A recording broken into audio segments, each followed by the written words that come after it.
Welcome to Thangarathnam சமையல். இன்றைக்கி நம்ம பார்க்க போகிறது ஒரு வெஜ் டிஷ் தான் பார்க்க போகிறோம். வாழைக்காய் புட்டு எப்படி செய்யுதுன்னு பார்த்துடலாம். அதுக்கு ஃபஸ்ட்டு வாழைக்காய் இந்த மாதிரி அவிச்சு எடுத்துக்கோங்க. சீரகமும் தேங்காயும் அரைச்சி வச்சது, பச்சை மிளகா, வெங்காயம், அவிச்சு வச்சுருந்த வாழைக்காயெல்லாம் தோலெல்லாம் உரிச்சிட்டு நல்லா துருவி எடுத்துக்கோங்க. இந்த மாதிரி எல்லா வாழைக்காயும் துருவிடுங்க. ஒரு வானலில் 2 டேபிள் ஸ்பூன் அளவுக்கு எண்ணெய் ஊற்றிக்கோங்க. எண்ணெய் நல்லா காஞ்சதுக்கப்புறம் கடுகு போட்டுடலாம். கடுகு நல்லா வெடிச்சதுக்கப்புறம் வெங்காயமும் பச்சை மிளகாயும் சேர்த்துடலாம். நல்லா சிகப்பாகிற வரைக்கும் வதக்கி விட்டுறலாம். நான் போடுற வீடியோஸ்லாம் பிடிச்சிருந்துச்சுன்னா லைக் பண்ணுங்கள். லைக் பண்ணிட்டு உங்கள் ஃப்ரெண்ட்ஸ் யாராச்சும் குக்கிங் வீடியோ பார்க்குறவங்களா இருந்தால் அவங்களுக்கும் ஷேர் பண்ணுங்கள்.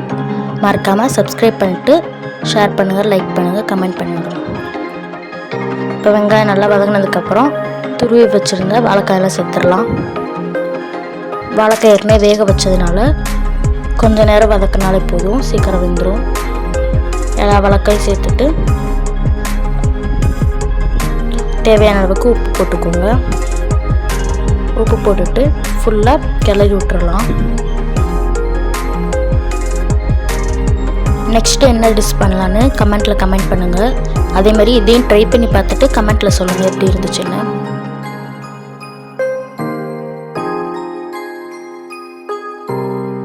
லாஸ்ட்டாக வாசனைக்காக கருவேப்பிலை சேர்த்துடலாம்.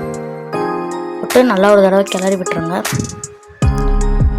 கிளறினதுக்கப்புறம் அரைச்சி வச்சுருந்த தேங்காய் சீரகத்தை சேர்த்துடலாம்.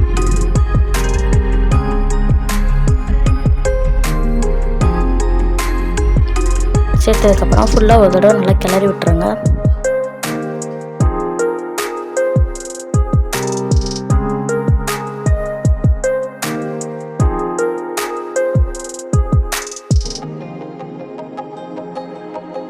அவ்வளோதான், வாழைக்காய் புட்டு ரெடி. இதை கண்டிப்பாக ட்ரை பண்ணி பாருங்கள். வீட்டில் ட்ரை பண்ணி பார்த்துட்டு எப்படி இருந்துச்சுன்னு சொல்லுங்கள். தேங்க்ஸ் ஃபார் வாட்சிங்.